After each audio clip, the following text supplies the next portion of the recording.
ஆண்டவராக இயேசு கிறிஸ்துவின் நாமத்தினாலே மீண்டும் இந்த காலை வேளையில் உங்களை சந்திப்பதில் மிகுந்த சந்தோஷம்.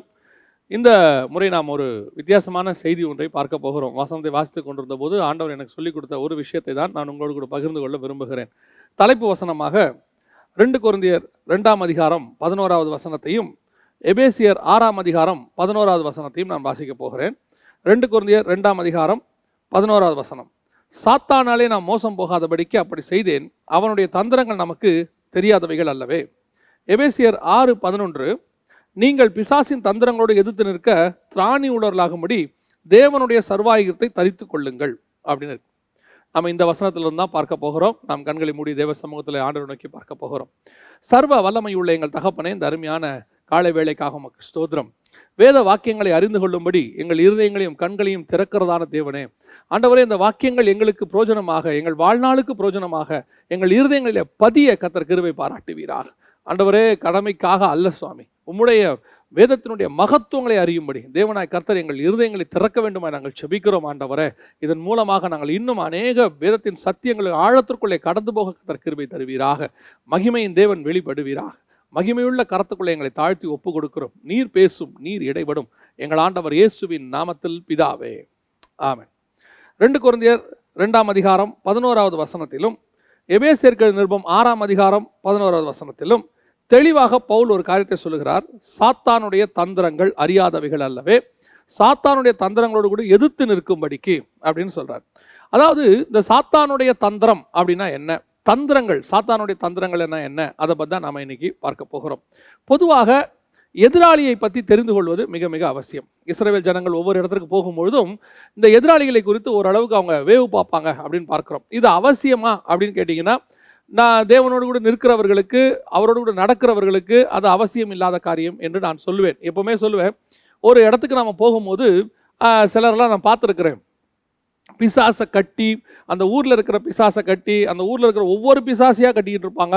அவங்களுடைய குலம் கோத்திரம்லாம் தேர்ந்தெடுத்து கட்டுவாங்க. அந்த பிசாசுடைய அப்பா யார், அம்மா யார், அதுக்கு 2 பசங்க இருக்கிறாங்க, ஒவ்வொன்றையா தேர்ந்தெடுத்து கட்டி கட்டி கட்டி பேசுவாங்க. எனக்கு தெரிஞ்ச வேதத்தில் அப்படி எதையுமே அவர்கள் செய்ததாக இல்லை. அதாவது அப்போஸ்தலர்களும் இயேசுவும் அப்படி செய்ததாக இல்லை.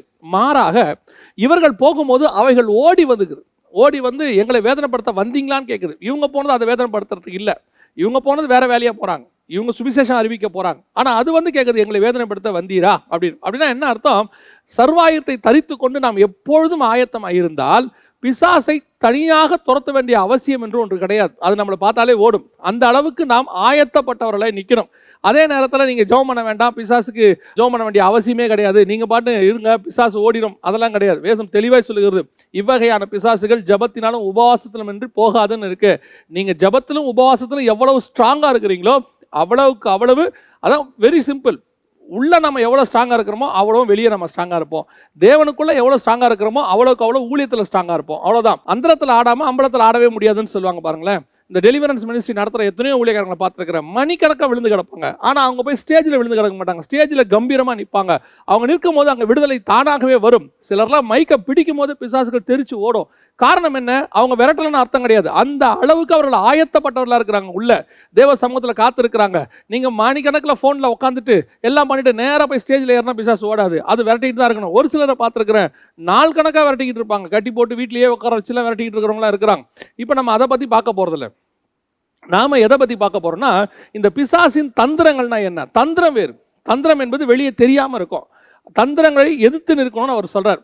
இந்த பிசாசுடைய காரியங்களை ஒரு சிலரை பார்க்கும் பொழுது அவனுக்குள்ள இருக்கக்கூடியதான சில குணாதிசயங்கள் அதை வேதத்தில் ஆண்டவர் தெளிவாக சொல்லி வச்சிருக்கிறாரு.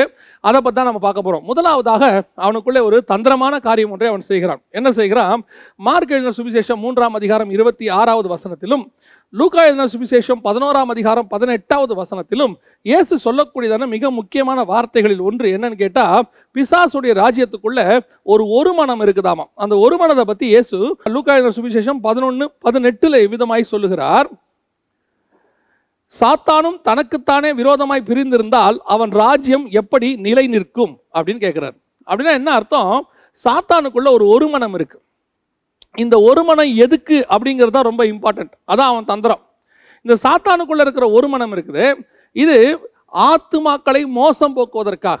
அதாவது அவனுடைய ராஜ்யத்தினுடைய எல்லை, இப்போ இந்தியா இருக்குது. இந்தியாவுக்குள்ள 29 மாநிலங்கள் இருக்குது. இந்த 29 மாநிலங்களும் ஒரு மனமாக இருக்கிறதா? அப்படி இருந்தால் தான் இந்தியாங்கிற நாடு கட்டமைப்போடு கூட இருக்கும். இந்த இந்தியாங்கிற நாடு ஒரு ஒத்துமையாக இல்லாமல் ஒவ்வொரு மாநிலமும் ஒவ்வொரு விதமாக இருந்துச்சுன்னா எதிராளிகள் உள்ளே நுழைவதற்கு அது சாதகமாகிரும். அப்போ பிசாசு எப்படிப்பட்டவனாக இருக்கிறானாமா, ரொம்ப ஸ்ட்ராங்காக இருக்கான ஒரு மனதில். எந்த அளவுக்கு இந்த உலகத்தின் அதிபதியான இயேசு வர்ற வரைக்கும் பிசாசு அப்படிதான் இருந்துச்சாம், பயங்கர ஸ்ட்ராங். பிசாசு நல்லா தெரிஞ்சுக்கொள்ளுங்க, கிரேக்க பிசாசு, இந்திய பிசாசு, சீன பிசாசு எப்படி வேணா இருக்கட்டும், அந்த ஊரில் பிசாசு ஒரு மாதிரி இருக்கும். அங்கே போனீங்கன்னா வலு சர்ப்பம், அது மாதிரி சைனாலலாம் பார்த்தீங்கன்னா பயங்கரமான டிராகன் இப்படி வழிபடுவாங்க. இதே கிரேக்கத்துக்கு நீங்கள் போயிட்டீங்கன்னு சொன்னால் அங்கே வேறு விதமாக வழிபடுவாங்க, ஜியூஸு, ரியா இப்படி இருக்கும். இப்போ ஒவ்வொரு நாட்டில் ஒவ்வொன்று. இப்போ நீங்கள் நார்வே போல நாடுகள் சாத்தானியே டைரெக்டாக வழிபடுவாங்க. சாத்தானே இதெல்லாம் சாத்தானுக்கு வேற பேர் கொடுத்து வழிபடுறது, அங்கே சாத்தானே வழிபடுவாங்க. இப்படி ஒவ்வொரு ஊருக்கு ஒவ்வொரு மாவட்டத்துக்கு இப்படி எல்லாமே இருக்கும். ஆனால் அத்தனையும் ஒரு மனமாக இருக்குதான். ஒரு மனமாக இருந்து அவன் ராஜ்யத்தை அவன் கட்டி கொண்டிருக்கிறானாமா. எனக்கு ரொம்ப ஆச்சரியம், ஒரு அரசாங்கம் 5 வருஷம் ஒன்றா நடக்க மாட்டேங்குது. என்ன காரணம்? 5 வருஷத்துக்குள்ள எம்எல்ஏக்களுக்குள்ள சண்டை வந்துடுது, எம்பிக்களுக்குள்ள சண்டை வந்துடுது, அவங்க பிரிஞ்சிடுறாங்க. நடுவில் அரசாட்சியெல்லாம் கவிழ்ந்து போன அரசாட்சியெல்லாம் எவ்வளவோ இருக்குது. அவர்கள் ஆட்சி பீடத்தில் இல்லாதபடிக்கு அந்த ஆட்சி கவிழ்ந்து போனது எத்தனையோ நாடுகளில் பார்த்துருக்குறோம், எத்தனையோ அரசாங்கத்தில் பார்த்துருக்குறோம். ஆனால் பிசாசுடைய அரசாங்கம் இயேசு வர வரைக்கும், ஆதாமிலிருந்து இயேசு கிறிஸ்து வர வரைக்கும் ஒரு 4000 வருஷம் அப்படியே ஃபுல் ஸ்ட்ராங்காக இருக்குது. இந்த பூமியை அப்படி கட்டி வச்சிருக்கிறான். அவனுக்கு கீழே எத்தனையோ பிசாசுகள் இருக்குதான், பிசாசும் அவன் தூதர்களும் அப்படின்னு இருக்கு. இவ்வளோ பேருக்கு ஒரு தலைமை. ஆண்டவரே சொல்றாரு, உலகத்தின் அதிபதியானவன் என்னிடத்துல வருகிறான். அப்படின்னா என்ன அர்த்தம்?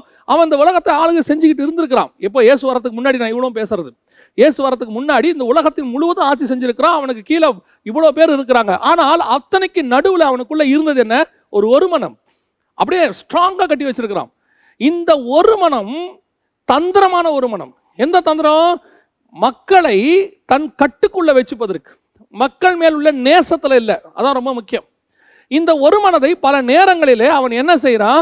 தேவ பிள்ளைகளுக்குள்ளே அனுப்பி வைக்கிறான். தேவ பிள்ளைகளுக்குள்ளேயும் இந்த ஒரு மனம் வருது, பிசாசுடைய ஒரு மனம் வருது. அப்போ ஏதேனுக்குள்ள பிசாசு ஒரு தந்திரமான காரியத்தை ஏவாளுக்குள்ள அனுப்பினான், அவள் வழியாக ஆதாமுக்குள்ள அனுப்புறான். இப்போ அவனுக்கு என்ன? அவங்க மேல பாசமா? புசிக்கும் நாளில் நீங்க சாகவே மாட்டீங்க, அவங்க சாகாம இருக்கணுங்கிறது அவனுக்கு பாசமான ஒரு விஷயம். அடுத்து அவன் சொல்றான், நீங்கள் தேவர்களை போல இருப்பீர்கள். இப்போ அவங்க தேவர்கள் போல இருக்கணுங்கிறது அவன் ஆசையா? இல்லை. இதுதான் தந்திரம். இந்த தந்திரமான காரியத்தை அவங்களுக்குள்ள நுழைச்சி அவங்கள தன்வசப்படுத்தி தன் ராஜ்யத்துக்கு கீழே கொண்டு வருவது. ஏன்னா இப்போ அவன் ஆளுகை செய்கிறவனா இருக்கிறான். யாரு? ஆதாம். சகலவற்றையும் ஆண்டு கொள்ளுங்கள், கர்த்தர் ஆளுகை அவங்க கையில் கொடுத்திருக்கிறார். அந்த ஆளுகையை வாங்குவதற்கு அவங்களுக்கு ஃபேவரா பேசி அவங்களுக்குள்ள என்ன செய்யறான்? ஒரு தந்திரமான காரியங்களை செய்து அவங்கள மோசம் போக்கிட்டான். இதுதான் அவனுக்குள்ள இருக்கக்கூடியதான தந்திரம். இந்த தந்திரம் ஒரு மனம் இருக்கான். எப்படி ஒரு மனமா இருக்குது? எல்லாத்தையும் கட்டி ஆளுவதில். இந்த ஒரு மனத்தை யாருக்குள்ள அனுப்புறான்? தேவ ஜனங்களுக்குள்ள அனுப்புறான். அப்போஸ்தலர் நடவடிக்கைகள் 5ஆம் அதிகாரம் 9வது வசனத்தை நீங்கள் வாசிக்கும் போது அனனியா சப்பீராளுடைய விஷயத்தை நம்ம பார்க்கிறோம். அந்த அனனியா சப்பீராளுடைய விஷயத்தை பார்க்கும்போது பேதுரு சொல்லுகிறதான ஒரு வார்த்தை என்னன்னா, பேதுரு அவளை நோக்கி, கர்த்தருடைய ஆவியை சோதிக்கிறதற்கு நீங்கள் ஒருமனப்பட்டது என்ன? இந்த ஒருமனம் யாரால வந்தது? இது பிசாசால வந்த ஒருமனம். யாரை சோதிப்பதற்கு? பரிசுத்த ஆவியை சோதிப்பதற்கு. இன்னைக்கு வீடுகளிலே பிசாசு இந்த ஒரு மனம் என்கிறதான தந்திரத்தை நுழைச்சிக்கிட்டு இருக்கிறான். எனக்கு ரொம்ப ஆச்சரியம். நான் சில ஊழியர்களிடத்தில் பேசி கொண்டிருக்கும் போது ஆச்சரியப்பட்டு சொல்லுவேன். எப்படின்னா, நல்ல சத்தியத்தில் வைராகியமா பேசணும்னு நினைக்கிற ஊழியக்காரனுக்கு வீட்டில் பயங்கர எதிர்ப்பு இருக்கும் பாருங்களேன். வீட்டில் இருக்கிறவங்க அந்த சத்தியத்துக்கு ஒத்து வர மாட்டாங்க, அவங்க அந்த சத்தியத்துக்கு எதிர்த்து நிற்பாங்க. அந்த ஊழியக்காரன் ஸ்ட்ரகிள் பண்ணி கஷ்டப்பட்டு அந்த ஊழியத்தில் கட்டி எழுப்பி மேலே வந்து நிற்பான். அவனை பார்த்துருக்கிறேன். நிறைய ஒரு சில ஊழியர்களெல்லாம் நான் கவனித்து கேள்விப்பட்டிருக்கேன். அவங்க வாழ்க்கையில் நடந்த சம்பவங்கள் எல்லாம் அதை வரிசையாக அடுக்கிக்கிட்டே போகலாம். ஒரு ஊழியர் கஷ்டப்பட்டு அவர் ஒரு 10 ஆத்மாவை ஆதாயம் பண்ணி வீட்டுக்குள்ளேயே கூட்டத்தை ஆரம்பிப்பாராம். கூட்டம் நடக்கிறதுக்கு முன்னாடி பாயை விரிச்சுக்கிட்டே போவாராம். அவர் விரிச்சுட்டு இப்படி திரும்பி பார்ப்பாராம், பின்னாடி அவர் மனைவி பாயை சுருட்டிக்கிட்டே வருமா. அது சொல்லுமா, இது என் வீடு, ஆனால் அவங்க தான் அதுக்கு வாடகை கொடுக்குறாங்க. அந்த அம்மா சொல்லுமா, அது வேலைக்கு போனாம்மா. அது சொல்லுமா, இது என் வீடு, இங்கே அதெல்லாம் நீ செய்யக்கூடாதுன்னு. இப்போ பாருங்க எவ்வளோ ஒரு எதிர்ப்பு இவளுக்கு நடுவில். அதான் நான் சொல்லுவேன், இந்த மாதிரி சத்தியத்துக்கு நிற்கணும்னு நினைக்கிற ஊழியக்காரன் எத்தனையோ பேர். வெளிநாட்டில் ஒரு பெரிய பிரபலமான ஊழியர் போயிட்டு ஸ்டேஜில் அப்படி தேவனுக்கென்று வைராக்கியமாக வருவாராம். அவர் மனைவி பார்த்தீங்கன்னா பாரில் போய் குடிச்சிட்டு விழுந்து கிடப்பாங்களாம். மறுநாள் பேப்பரில் வருமா, ஃபேமஸ் இவாஞ்சலிஸ்ட் மனைவி பாரில் கிடக்குறாங்கன்னு சொல்லி கூனி குறுகி போவாராம். ஆனால் எனக்கு ஆச்சரியம் என்னன்னா, இந்த கள்ளத்தனமாக ஒருத்தன் போதகம் பண்ணுறான் பாருங்க, ஜனங்களை மோசம் போகிறதுக்கு ஒருத்தன் போதனம் பண்ணுறான் பாருங்க, அவன் கூட அவன் மனைவியும் சேர்ந்துக்கிட்டு அவங்க செய்கிற அந்த ஒரு மனமாக செய்கிற ஊழியம் இருக்கு பாருங்க, நான் ஆச்சரியப்பட்டு போவேன். நான் கூட இருக்கிறவங்களாம் கேட்பேன், எப்படி இவங்களுக்குள்ள இந்த ஒரு மனம் வருது? அவன் ஒரு கதை விடுவான் பாருங்க, அந்த கதைக்கு ஆம் அப்படின்னு கூட உட்காந்து சொல்லுவாங்க. அது அப்பட்டமான பொய்ன்னு நமக்கு தெரியும், அப்படி நடக்க வாய்ப்பே இல்லைன்னு நமக்கு தெரியும். அப்படி இருக்கும்போது கூட உட்காந்துக்கிட்டு அவங்க ஒரு மனமா, இதுதான் அனனியா சப்பீராளுக்குள்ள இருந்த ஒரு மனம். அதாவது பைபிளை கையில் வச்சிருக்கிறாங்க, இந்த பைபிள்ல இருந்து தவறான போதனை ஒன்று கொடுப்பாங்க, அந்த தவறான போதனைக்கு கூடவே உட்காந்துக்கிட்டு ஒரு மனமா ஒரு குடும்பமே செயல்படும், ஊழியக்காரன் குடும்பம் செயல்படும். இந்த மாதிரி தந்திரமான ஒரு மனம் உங்க வீட்டுக்குள்ள வரும். இது பிசாசினால் வரக்கூடியதான ஒரு மனம். You must be very careful. இந்த விஷயத்துல எந்த விஷயத்துக்கு ஒருமனப்படணுமோ அந்த விஷயத்துக்கு தான் ஒருமனப்படணும். வீட்டுக்குள்ள ஆண்டவர் ஒருமனப்படுத்துறதுக்கு வந்தேங்கிறத விட அவர் அதிகமாக சொல்ற ஒரு வார்த்தை, நான் பிரிவினையை உண்டாக்கவே வந்தேன். எந்த பிரிவினையை உண்டாக்க வந்தாரு? நீங்க ஸ்பிரிச்சுவலி இருக்கும்போது அவங்க ஸ்பிரிச்சுவலி இல்லைன்னா அதோட ஒருமனப்பட முடியாது. பாருங்களேன், நிறைய ஊழியர்கள் இதில் தங்கள் ஊழியங்களை இழந்து போனவர்கள் இருக்கிறாங்க. சில ஆவிக்குரியவர்கள் தங்கள் ஆவிக்குரிய வாழ்க்கையில தோல்வி அடைஞ்சவங்க இருக்கிறாங்க. என்னது? கணவன் ரட்சிக்கப்பட்டிருக்க மாட்டார், மனைவி ரட்சிக்கப்பட்டிருக்க மாட்டாங்க. இப்ப கணவன் மனைவி ரட்சிக்கப்படாத போது, யாராவது ஒருத்தர் ரட்சிக்கப்படாத போது அவருக்கு எந்த அளவுக்கு நீங்கள் கீழ்ப்படியணுமோ அந்த அளவுக்கு தான் கீழ்ப்படியணும். நிறைய பேர் எங்ககிட்டயுமே கேள்வி கேட்குறாங்க, இப்போ என்னுடைய கணவர் குடிச்சிட்டு அடிக்கிறாரு, உதைக்கிறாரு, நான் வேலைக்கு போயிட்டு வரேன், ஏன் நான் மட்டும்தான் சம்பாதிக்கிறேன், ஏன் சம்பாதியத்தையும் அவர் கேட்குறாரு, நீங்கள் கணவனுக்கு கீழ்ப்படியணும்னு சொல்கிறீங்க, அப்போ நாங்கள் இந்த பணத்தை அவர்கிட்ட கொடுக்கணுமா? கொடுக்கக்கூடாது. Very simple. எதுக்கு சொல்ல வர, உங்கள் குடும்பத்தை நடத்தணும், இவ்வளவும் இருக்கு, அவர் தவறான காரியத்தை செய்கிறார், அந்த தவறான காரியத்திற்கு நீங்கள் துணை போகக்கூடாது. ஏன்னா வேதமே சொல்லும் போது பிள்ளைகளுக்குமே கட்டளை எப்படி இருக்குதுன்னு கேட்டிங்கன்னா, பிள்ளைகளே உங்கள் பெற்றோருக்கு கர்த்தருக்குள் கீழ்ப்படிங்கள் தான் இருக்கு. பைபிளை விட்டு வெளியே, சத்தியத்துக்கு வெளியே, தேவனுக்கு விரோதமான காரியங்களில் நீங்கள் ஒருமனப்பட வேண்டியதோ கீழ்ப்பட வேண்டிய அவசியமோ கிடையாது. இன்னைக்கு அதுல ஒருமனப்படக்கூடிய ஒரு குரூப் இருக்கு. இதுதான் பிசாசினுடைய தந்திரம். என்ன சொல்லுவாங்க தெரியுமா? இவர்கள் ஒருமனப்பட்டு அவங்க அந்த குடும்பத்தில், கணவன் சொல்வார், ஏமா ஞாயிற்றுக்கிழமை ஆராதனைக்கு போக வேண்டாம், இன்னைக்கு நாம் போய் பிஸ்னஸை கவனிப்போம் அப்படின்னா, மனைவியும் ஆமாங்க இன்னைக்கு சண்டே கொஞ்சம் போனோம்னு சொன்னால் நம்ம கொஞ்சம் அதிகமாக சம்பாதிக்கலாம், ஃபீஸ் கட்டலாம், ஒரு மனம். இந்த மாதிரி தேவனுக்கு அகைன்ஸ்டாக வரும்போது ஒரு மனம் வரும். இந்த ஒரு மனதை தேவன் அக்செப்ட் பண்ணுகிறது இல்லை. இது பிசாசினுடைய தந்திரம். வசனத்துக்கு ஒத்து அப்படி இந்த வசனத்துக்கு நீங்கள் நிற்கும் போது உங்கள் பார்ட்னர் கூட இருக்கிறவங்க எதிர்த்து நின்னா நீங்கள் அதுக்கு எதிராக தான் நிற்கணுமே ஒழிய, இப்போ கணவன் உங்களை இந்து கோயிலுக்கு கூப்பிடுறாரு, அல்லது தன்னுடைய வேறு மார்க்கத்துக்கு கூப்பிடுறாரு, போக முடியாது, வர முடியாதுன்னு தான் சொல்லணும். அல்லது மனைவி சொல்றாங்க, இந்த மாதிரி எங்க குடும்பத்தில் இப்படி ஒரு ஃபங்க்ஷன் நடக்குது, அது விக்கிரகத்துக்கு முன்னாடி போய் நிற்க வேண்டிய ஃபங்க்ஷன், நீங்களும் வரணும், வர முடியாது. ஏன்? இது பைபிளுக்கு அகைன்ஸ்ட். அதுக்கு ஒருமனப்படக்கூடாது. அதுக்கு ஒருமனப்படுறதா அனனியா சப்பீராளாய் மாறிடுவான். தந்திரங்கள், பிசாசு அழகாக தந்திரம் பண்ணுவான். அப்படியே அதாவது சில நேரத்தில் என்னன்னா பாசிட்டிவா பேசுவான் பிசாசு. பாசிட்டிவா பேசும்போது நம்ம எப்படி செய்வோம்னா, ஐயோ நம்ம இப்படி செஞ்சுதான் ஆகணுமோ. இன்னும் நான் ஒரு உதாரணம் சொல்றேன், உங்களுக்கு புரியும் பாருங்களேன்.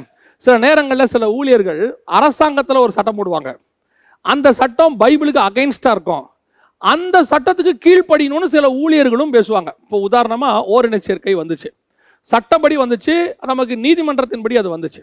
வந்த உடனே சில ஊழியர்கள் சொன்னது, நமக்கு அரசாங்க சட்டப்படி வந்தால் நாம் கீழ்ப்படிய வேண்டியது அவசியம் தானே, நம்ம அதை எதிர்த்து நிற்கக்கூடாதுன்னு பைபிள் சொல்லுது. பைபிள் எதுக்கு கீழ்ப்படியணும்னு சொல்லுது? மேலான அதிகாரங்கள் துரைத்தனத்துக்கு கீழ்ப்படியுங்கள். எதற்கு? அது பைபிளுக்குள்ள இருக்கும்போது தான் கீழ்ப்படிய முடியும். பைபிளுக்கு வெளியே இருக்கும்போது அதோட நீங்க ஒருமனப்பட்டு போக முடியாது. நிறைய பேர் இதான் தந்திரம். எதுக்கு கீழ்ப்படியணும், எதுக்கு கீழ்ப்படியக்கூடாது, எதோட ஒத்து போகணும், எதுக்கு ஒத்து போகக்கூடாதுன்னு உங்களுக்குள்ள இருக்கிற ஆவியானவர் உங்களுக்கு உணர்த்துவார். உங்களுக்கே தெரிஞ்சிருக்கணும் வேத வாக்கியத்துக்கு ஒத்து போதா. இப்போ சில நேரங்களில் நான் ரொம்ப ஆச்சரியப்படுவேன். ஒரு கள்ள உபதேசக்காரன் பேசும்போது கீழே உட்காந்துருக்கிறவங்கள ஒரு 300-400 பேர் அதை ஆமோதிக்கிறாங்க பாருங்களேன். அப்போ அவங்க கொடுக்குற அந்த கள்ள உபதேசத்துக்கு அவங்க ஒத்து போறாங்கன்னு தானே அர்த்தம். அப்போ அவங்க சொல்லக்கூடிய ஒரு காரணம் என்ன அதுக்குன்னு கேட்டிங்கன்னா, அவர் பிரபலமான ஊழியர், அவர் சொன்னா சரியாத்தான் இருக்கும், அதுல தப்பா இருக்காது அப்படிம்பாங்க. நான் சொல்லுவேன், இயேசு கிறிஸ்துவை தவிர, அப்போஸ்தலர் உபதேசத்தை தவிர வேற யார் பேசுறதுக்கு தவறு இருப்பதற்கு வாய்ப்பு இருக்கிறது. யார் பேசினாலும் எங்கள்கிட்டயே ஒருத்தர் கேட்டாங்க, நீங்கள் பேசுகிறது எல்லாத்தையும் நாங்கள் அப்படியே ஃபாலோ பண்ணாதீங்கன்னு சொன்னேன். நான் பேசுறது எல்லாத்தையும் ஃபாலோ பண்ணாதீங்க, இதில் இருக்குதா வேத வசனத்தோடு ஒத்து போதா அதை ஃபாலோ பண்ணுங்க. எனக்கு தவறு செய்வதற்கு வாய்ப்பு இருக்கிறது, ஏன்னா மாம்சத்தில் இருக்கிறோம்.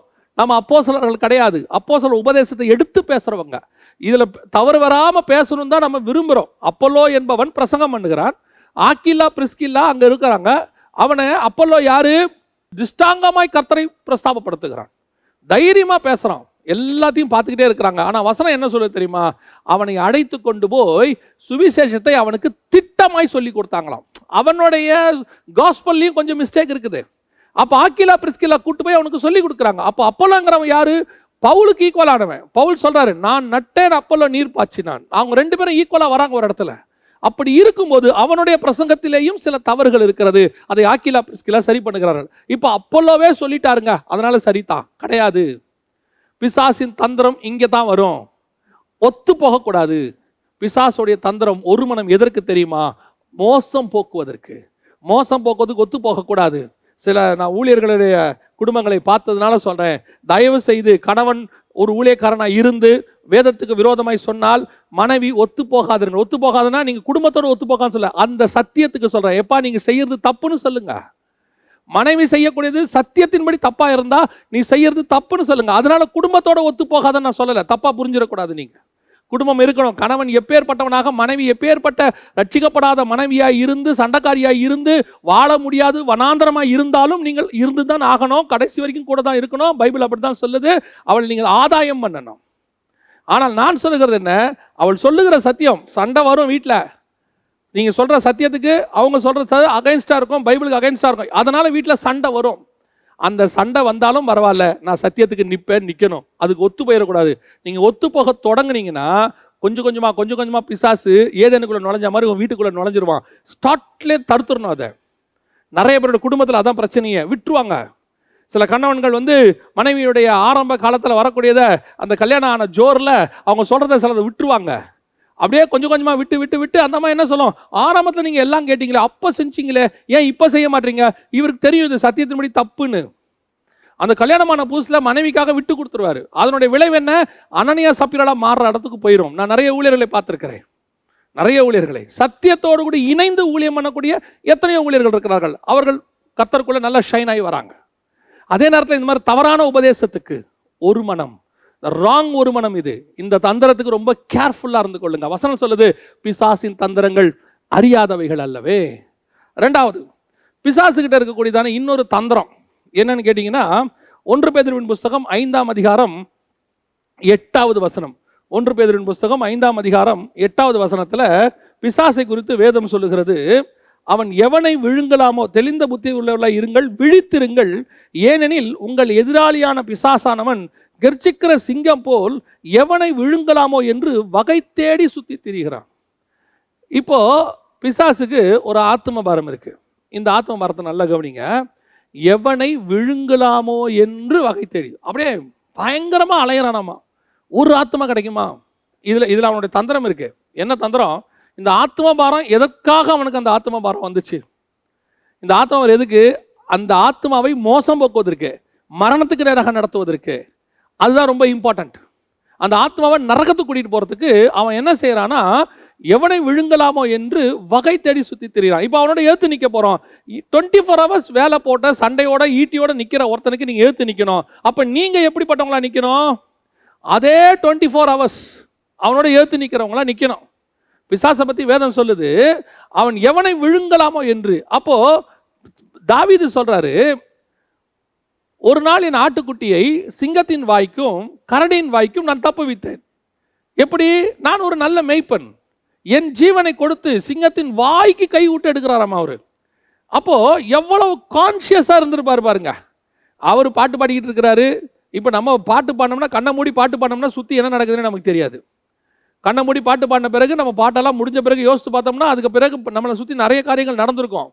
ஆனால் தாவீது சங்கீதக்காரன், அவர் வனாந்தரத்தில் பாட்டு பாடிக்கிட்டு இருக்கிறாரு. அவர் பாட்டு பாடுறது மட்டும் அவர் வேலை இல்லை, வர சிங்கத்துக்கு இருந்து ஆட்டை காப்பாத்துறது அவருடைய வேலை. அந்த சிங்கம் எப்படிப்பட்ட சிங்கம்? ஒரு ஆடு கிடைச்சா போதும் அப்படி உள்ள தாவி வர சிங்கம். ஆனா அந்த சிங்கத்துக்கிட்ட தாவி போய் கையை உள்ள விட்டு அந்த ஆட்டுக்குட்டியை காப்பாற்றக்கூடியவனாக இருந்தான் தாவீது. இதுதான் பிசாசுகிட்ட இருக்கிற ஆத்ம பாரம். அதே ஆத்ம பாரம் தாவீது கிட்ட இருந்துச்சு. தாவீது கிட்ட இருந்ததுக்கும் சிங்கத்துக்கிட்ட இருந்ததுக்கும் என்ன? அந்த சிங்கம் பசிக்கு அந்த ஆட்டை அடிச்சுச்சு, தன் பசிக்கு எப்படியாவது இரையாக்கி கொள்ளணும்னு. ஆனா தாவீது கிட்ட இருந்தது பசி அல்ல, அன்பு. அந்த ஆட்டுக்குட்டியின் ஜீவனை நான் காப்பாற்ற வேண்டும். அந்த ஆத்ம பாரம் தான் நமக்கு இருக்கணும். பிசாசுக்கு இருக்கிற ஆத்ம பாரம் தந்திரமானது. எவனை விழுங்கலாமோ என்று வகை தேடி என்ன செய்யறான்? சுத்தி திரிகிறானாம். அதே ஆத்ம பாரம் உங்களுக்கு எனக்கு இருக்கணும். யார் எந்த ஆத்மாவை ரட்சிக்க முடியும்? ஒரு ஆத்மா இன்னைக்கு கிடைக்குமா? நம்மளை கிராஸ் பண்ணி ஒருத்தர் கூட ஆண்டவர் அறியாம போயிடக்கூடாது. அதுதான் எவனை விழுங்கலாமோன்னு நம்ம அலையறதுக்கு ஒரு அடையாளம். பவுலை பத்தி சொல்லுது, வழியில் கண்டவர்களிடத்துல எல்லாம் அவன் தர்க்கம் பண்ணினானாம். ஒருத்தர் கூட அவன் விடல. பாருங்களேன், யார் கிடைச்சாலும் சரி இயேசுவை பத்தி பேசிடுவான், சொல்லிடுவான், வாய்ப்பு கிடைச்சா சொல்லிடுவான். அதான் அவர் சொல்றாரு, சமயம் வாய்த்தாலும் வாய்க்கா விட்டாலும் சுவிசேஷத்தை பிரசங்கிக்கணும். ஏன் சமயம் வாய்த்தாலும் வாய்க்கா விட்டாலும் பாவத்தை பிரசங்கிக்கிற ஒருத்தர் நம்ம பக்கத்துல நிக்கிறான். ஒரு சான்ஸ் கிடைச்சா போதும் உள்ள விஷ விதையை போறதுக்கு அவன் ரெடியா இருக்கிறான். ஒரு சான்ஸ் கிடைச்சா போதும் களையை விதைக்கிறதுக்கு ரெடியா இருக்கிறான். எப்பத்துல இருந்து? அந்த ஆத்மா மேல அவனுக்கு எப்போ பிறந்துச்சோ அப்பத்துல இருந்து. நல்லா கவனிங்க, பிசாசு ஆத்மாவை ஆதாயம் பண்ணும்போது பயமுறுத்தி ஆதாயம் பண்றது இல்லை. பாத்தீங்களா? அப்படியே பல்லு கில்ல எல்லாம் காட்டி அப்படியே வந்து கொட்டூரமா நின்று, நீ இப்போ என்னை சேவிக்காவிட்டால் உன்னை குத்தி கொலை பண்ணிடுவேன் அப்படி சொல்லியிருக்காது. எந்த பிசாசும் அப்படி சொல்லாது. நீங்க பார்த்துருக்கீங்களா? பிசாசு ஒரு ஆத்ம ஆதாயம் பண்றது எல்லாமே ரொம்ப மைல்டா, அவனுக்கு மாம்சத்துக்கு சந்தோஷம் கொடுக்கக்கூடியதா, அவனை அரவணைச்சு போகிறதா, அவன் கண்களுக்கு இச்சைய, அவனுடைய ஜீவனத்துக்கு ஒரு பெருமையை, அவன் மாம்சத்துக்கு ஒரு இச்சையை அப்படியே கொடுத்து அப்படியே மைல்டா தட்டி தட்டி தட்டி தட்டி அடிச்சுட்டு போயிடுறான். நாம இன்னைக்கு என்ன செய்யறோம்? அந்த தந்திரத்தோட எதிர்த்து நிற்க வேண்டிய ஆட்கள் நம்ம என்ன செய்யறோம்? சொல்லும் போதே சுவிசேஷம் எப்படி சொல்றோம்? இயேசு அன்பு கூர்ந்து சுவிசேஷம் சொன்னார். இயேசுடைய அன்புல தான் சுவிசேஷமே வந்துச்சு. இன்னைக்கு நம்ம அன்புல சுவிசேஷம் வருதா? இன்னைக்கு நமக்கு வருதா? ஒரு ஆத்மா மேல அன்பு இருக்குதா நமக்கு? இன்னைக்கு எத்தனை பேர் கடமைக்காக ஊழியம் பண்றவங்க இருக்கிறாங்க, எத்தனை பேர் கடமைக்காக சுவிசேஷம் சொல்றவங்க இருக்கிறாங்க. ஏன்னா இது எனக்கு சர்வைவ், நான் இதில் வாழ்கிறேன், நான் இதில் சம்பாதிச்சு என் குடும்பத்தை காப்பாற்றுறேன், வேற வழியே கிடையாது, நான் ஊழியத்துக்கு போயே ஆகணும், இல்லாவிட்டால் என் குடும்பம் நடுத்தரில் நிற்கும். அதுக்கு நீ போய் ஒரு ஊழியம் பண்ணி ஒரு சுவிசேஷம் சொல்லி எனக்கு ஒரு மீட்டிங் வந்தே ஆகணும்னு நீ நினைச்சிங்கன்னா நீங்கள் ஆத்ம பாரத்தோடு கூட பண்ணவில்லை, குடும்ப பாரத்தோடு கூட பண்ணுகிறீர்கள். ஆனா பிசாசுக்கு இருக்கிறது ஆத்ம பாரம். எவனை விழுங்கலாமோ அவனுக்கு பாருங்க அதுல என்ன இருக்கு? அவன் அந்த ஆத்மா ஆதாயம் பண்ணி எங்க கொண்டு போறான்? நரகத்துக்கு கொண்டு போறான். நரகத்துக்கு கூட்டிட்டு போறதுல அவனுக்கு என்னங்க பெனிஃபிட்? அவனும் கடைசியில் அதே நரகத்துல போய் அழிய தானே போறான். அவனுக்கு தெரியாதா அவனுக்கு என்று உண்டாக்கப்பட்ட நரகம்? ஆனாலும் கூட எனக்கு இதுல ஒரு பிரயோஜனமும் இல்லை. ஆனால் இந்த ஆத்மாவை கொண்டு போய் நான் நரகத்துல சேர்ப்பேன். ஏன் நரகத்துல நீ என்ன கவர்மெண்டா நடத்த போறான்? நரகத்துல போய் எரிஞ்சு அழிய போறான். 20ஆம் அதிகாரம் வெளிப்படுத்துற விசேஷம் சொல்லுது, சாத்தான் நரகத்துல தள்ளப்பட்டான்னு. ஒரு பிரதிபலன் கிடையாதுங்க அவனுக்கு, ஒரு பிரதிபலன் கிடையாது. அவனுக்கு கிடைக்கிறதா ஒன்னே ஒண்ணுதான், என்ன தெரியுமா? அவனை ஆதாயம் பண்ணா அந்த பிசாசுக்கு அவன் கூட நிற்பான், தேவனுக்கு எதிர்த்து நிற்பான். ஆத்மா ஆதாயம் பண்ணாவிட்டாலும் ஒருவேளை அந்த ஆத்மா தேவனை ஏற்றுக்கொண்டால் அது தேவனோடு கூட நிற்கும், இவனை ஏற்று நிற்கும். அவ்வளவுதான் நடக்க போகுது. ஆனா அவன் பாருங்க, அந்த ஆத்மாக்கு எவ்வளவு கொள்ளை பொருளா எடுக்கணும்னு ஓடி வரான் பாருங்க. அந்த ஆத்மா பாருங்க உங்களுக்கு எனக்கு வந்துடுச்சுன்னு வச்சுக்கோங்க, அவனை ஈஸியா ஏற்று நின்றுடலாம். ஏன் அவன் ராஜ்யத்தை நம்மளால எதுக்கவே முடியல? ஏன் அவன் ராஜ்யத்தை நம்மளால போட்டி போட முடியல? இத்தனைக்கும் ஆண்டவர் நம்மகிட்ட சர்வ ஆயுதத்தை கொடுத்துருக்கிறாராமா. விசுவாசம் என்னும் கேடகம் இருக்குது, வசனம் என்னும் பட்டயம் இருக்கு, ரட்சிப்பு என்னும் தலைச்சீரா இருக்குது, இவ்வளவு இருக்கு நம்ம கிட்ட. இவ்வளத்தையும் வச்சுக்கிட்டு நம்மளால என்ன செய்ய முடியல? அவங்ககிட்ட சண்டை போட முடியல. பாருங்களேன், நான் சொல்ற நிதர்சனமான உண்மை, அவ்வளவுதான். நிறைய பேர் அதை ஒத்துக்க மாட்டாங்க, ஆனா உண்மை அதுதான். சாத்தானுடைய எதிர்த்து நிற்கிறது. இவங்க சாத்தானை பார்த்து பயப்படுறவங்க எத்தனையோ பேர் இருக்கிறாங்க. சாத்தானால் பயன்படுத்தப்படுகிற மனுஷர்களை பார்த்து இவங்க பயப்படுவாங்க. ஐயோ அது அந்த டீமுங்க, இது இந்த டீமுங்க, அது அந்த மதவாத டீமுங்க, இது அவங்கெல்லாம் பயங்கர ஸ்ட்ராங்குங்க. அப்போ உலகத்தில் இருக்கிறவனில உன்னில் இருக்கிறவர் பெரியவர் இருக்குது. அவர் யாரு? ஏன் உங்களுக்கு எனக்கு அந்த தைரியம் வர மாட்டேங்குது? நல்லா தெரிஞ்சுக்கொள்ளுங்க, ஒரு பெனிஃபிட் இருக்கு. ஒரு வேளை அவங்களுக்கு அடிக்கிற உரிமை இருக்கு. அதாவது நான் சொல்றது ஸ்பிரிச்சுவலி சொல்றேன், சட்டப்படி அந்த உரிமை கிடையாது. ஸ்பிரிச்சுவலி அவங்க அடிப்பாங்க. ஏசுநாதர் சொல்லியிருக்கிறார், உங்களை அடிப்பார்கள், உங்களை ஆலயங்களுக்கு புறம்பாக்குவார்கள், உங்களை வந்து கொலை செய்வார்கள், எல்லாம் சொல்லியிருக்கிறாங்க. ஒன்று தெரியுமா, அவனுக்கு அந்த அளவுக்கு தான் இருக்குது. அவனை நம்ம அடிச்சிட்டான்னு வச்சுக்கோங்க, அங்கே நம்ம வளர ஆரம்பிக்கிறோன்னு அர்த்தம். ஒரு சொட்டு ரத்தத்தை சிந்திட்டோன்னு வச்சுக்கோங்க, அங்கே சபை வரப்போகுதுன்னு அர்த்தம். நம்மளை அந்த இடத்துல அவன் கீழே தள்ளிட்டானா நம்ம மேலே எழும்ப போகிறோன்னு அர்த்தம். நம்மளை அவன் மிதிச்சிட்டானா நம்ம காலுக்கு கீழே அவன் வர போறான்னு அர்த்தம். நாம் உபத்திரவத்திலே உயர்த்தப்பட்டவர்கள், நாம் மரணத்திலே ஜீவனோடு கூட எழுந்தவர்கள். அந்த வல்லமை, உயிர்த்தெழுந்த கிறிஸ்துவினுடைய வல்லமை உங்களுக்குள்ள எனக்குள்ள இருக்கும் போது உங்களுக்கு எனக்கு எவ்வளவு ஆத்மபாரம் இருக்கணும். நம்ம எதுக்கு மினிஸ்ட்ரி பண்ணோம்? நம்ம வாழ்றதுக்கு, நம்ம குடும்பத்தை வாழ்றதுக்கா? தேவையே கிடையாது. நம்ம குடும்பத்தை பரலோகம் நடத்தும், நம்மளை பரலோகம் நடத்தும், தேவையானதை பரலோகம் கொடுக்கும். ஆனா உங்க வேலை, என் வேலை என்ன தெரியுமா? எவனை விழுங்கலாமோ என்று யாருக்கு இந்த சுவிசேஷத்தை சொல்லலாம். அதான் வசனம் சொல்லுது, பவுல் வந்து எப்படியாவது இந்த காஸ்பலை சொல்லிடணுமா.